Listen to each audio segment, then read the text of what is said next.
Robert the Bruce has worn the crown of Scotland for exactly 3 months when his army makes camp in the dark woods of Methven.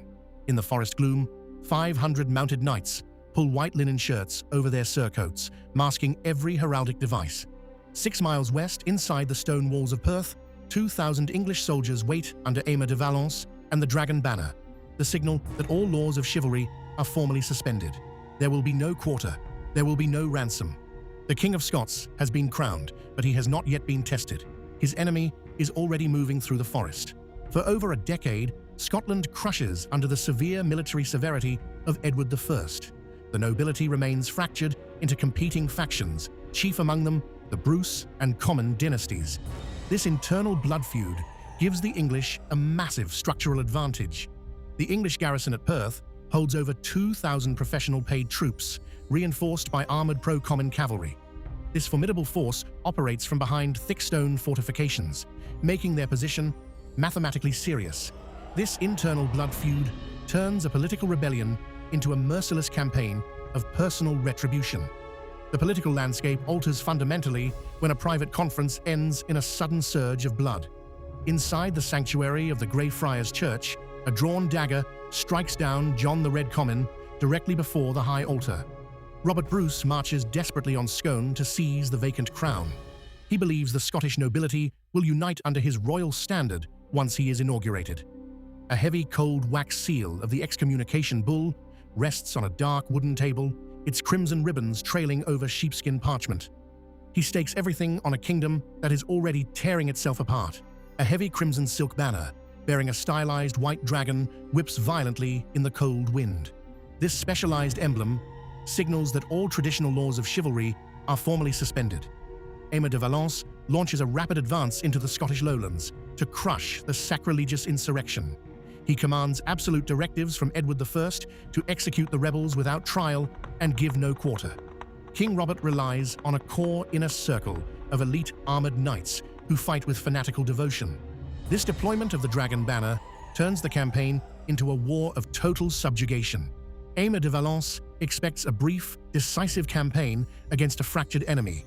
He assumes that destroying Bruce's small field army in a single engagement will permanently extinguish the Scottish rebellion. Inside the fortified walls of Perth, his professional soldiers check their crossbows and heavy cavalry lances with quiet, practiced efficiency. Valence has 2,000 professional troops against Bruce's 500 volunteers. The Scottish nobility is tearing itself apart over a church murder. Every military calculation he can make says this war ends in one battle. He waits behind his thick stone walls. The Scots will come to him. They always do. The strategic trajectory shifts irrevocably when the Scottish Royal Army arrives outside the stone walls of Perth. Adhering to the idealized codes of high medieval chivalry, King Robert sends a formal challenge to the English garrison. He calls on Valence to march into the open field for a pitched battle. A messenger rides between the opposing lines, his white tabard stark against the grey stone ramparts. Valence sends back a calculated response, promising to meet the Scots on the field the following morning. This false promise of honourable combat masks a ruthless tactical opportunism. 6 miles westward from Perth lies the high, wooded ground of Methven Wood near the River Almond. This dense, dark canopy offers natural cover but creates a tactically isolating bottleneck for the Royalist forces. Believing he has secured a binding chivalric agreement, King Robert withdraws his fragile coalition into the forest recesses. The summer leaves filter the fading evening light, casting long shadows over the mossy ground. The terrain restricts quick maneuvering, turning the protective woods into a natural cage if an enemy attacks. The silent wilderness holds its breath as the sun dips below the horizon. King Robert makes a catastrophic strategic error by failing to establish a perimeter of pickets or scouts around his bivouac. Trusting the English commander's word, the Scottish soldiers dismantle their armor, cook meals, and scatter to forage for provisions. In the darkening forest, the campfires flicker against rows of unsecured long spears and stacked shields. The knights take one bizarre precaution, pulling white linen garments over their expensive heraldic surcoats to mask their family designs. This silent transformation gives the unarmed camp a ghostly, uniform appearance in the twilight. The suddenness of the onslaught sparks immediate cataclysmic panic throughout the disorganized Scottish camp. Guided by local pro-Comyn scouts through hidden pathways, the English army advances in two stealthy columns. A vanguard of 300 heavily armored men-at-arms bursts through the thick undergrowth directly into the center of the sleeping bivouac. The original plan, to fight a conventional chivalric battle outside Perth, vanishes instantly in the dark. Lightly armed infantry and camp followers are cut down in their tents before they can grasp their weapons. This systemic collapse of the perimeter leaves the royal army fighting purely for survival. The Battle of Methven 1306 ignites into a full-scale slaughter as the point of no return arrives under the dark canopy. The silent, dark waters of the River Almond reflect the sudden, violent orange glare of campfires kicked over by charging warhorses. King Robert commits to the struggle despite the absolute chaos, half-armored and mounting his warhorse in the blind dark. He rallies a desperate nucleus of knights around the royal standard. Knowing that capture means the immediate execution of his family and the destruction of his kingdom, he drives his mount directly into the teeth of the English advance. King Robert displays immense physical prowess by crashing directly into the English command group. With a powerful lance thrust beneath the trees, the Scottish king personally unhorses Aymer de Valence, sending the Earl crashing into the blood-soaked mud. The sudden fall of the English commander sparks a momentary surge of hope among the desperate Scottish royalists. This spectacular individual heroism displays the raw capability of the Bruce, forcing the English vanguard to hesitate as their leader struggles to his feet in the dark melee. This brief tactical advantage shows the deadly efficacy of the Scottish inner circle. The individual heroism of the Scottish leadership cannot compensate for the systemic collapse of their main army. English knights quickly reform, exploiting their overwhelming numerical advantage to completely encircle the isolated vanguard. King Robert expects his surrounding forces to rally, but the common foot levies are already scattering into the deep recesses of the forest. In the swirling, claustrophobic melee, the king is unhorsed in rapid succession. Enemy lances shatter against his armor as the ring of hostile steel tightens around him. This isolation leaves the monarch dangerously exposed to immediate capture. The distinctive white-clad figure of the king becomes a primary target as a pro-English knight seizes his horse's bridle. Sir Philip de Mowbray recognizes the monarch in the darkness and bellows out a frantic call for assistance. He assumes this single capture will end the War of Independence in a single stroke. Hearing the cry, Sir Christopher Seton spurs his warhorse through the press of bodies, driving his heavy mace downward with bone-shattering force to fell Mowbray and free the king's mount. The blunt iron head of a war mace swings blindly through the smoky campfire light. The mechanism that decides the final outcome is the ruthless exploitation of the no-quarter directive by Valence's forces. Unlike standard medieval engagements, where knights are captured for lucrative ransoms, the English, under the Dragon banner, press the attack with lethal intent. Recognizing total annihilation is imminent. A small, highly disciplined phalanx of Scottish knights forms a protective ring around King Robert.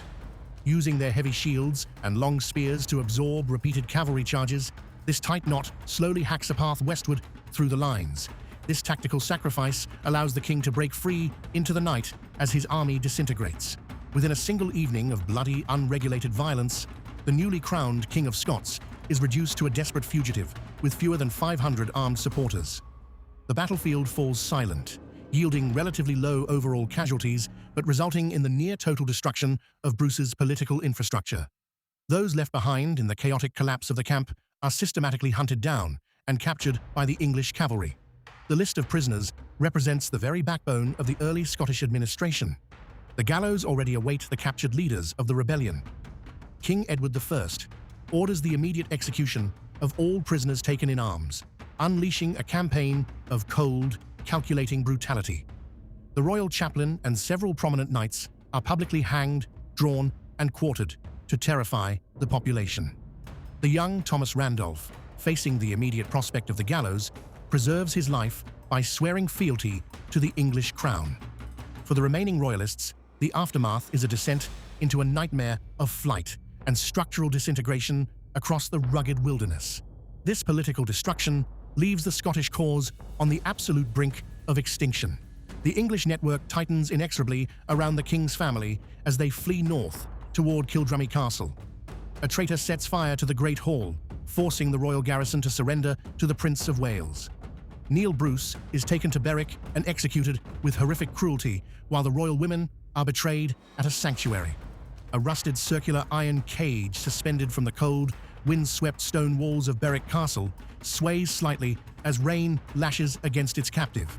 This systematic vengeance strips King Robert of his family, his lands, and his army.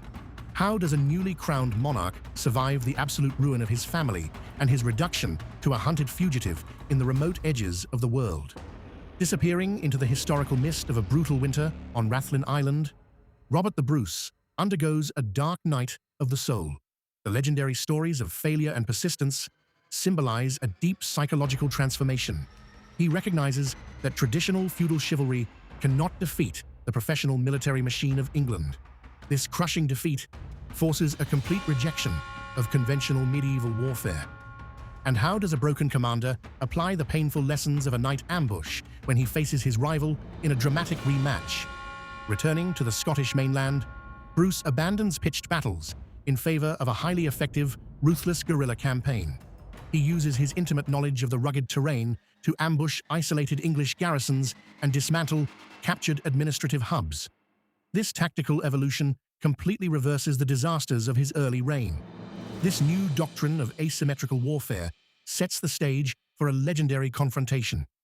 The path of resilience that began in the blood-slicked mud of Methven Wood would lead inexorably to his ultimate triumph. By applying these harsh tactical lessons, the King of Scots transforms from a conventional feudal knight into a brilliant guerrilla strategist. He prepares the ground with parallel trenches to completely neutralize the English cavalry. The path of resilience forged in the blood-slicked mud of Methven Wood ultimately secures the independence of Scotland. This military transformation leads directly to the Battle of Loudon Hill, where Bruce meets Valence in a definitive rematch. The road from Methven runs through Glen Trool to the Battle of Loudon Hill, where Bruce will face Valence one final time, on ground he has chosen and prepared. Subscribe to stay with this series. The next engagement is already in production. If you are watching on a television screen, the QR code on screen now will take you directly to the subscribe button on your phone.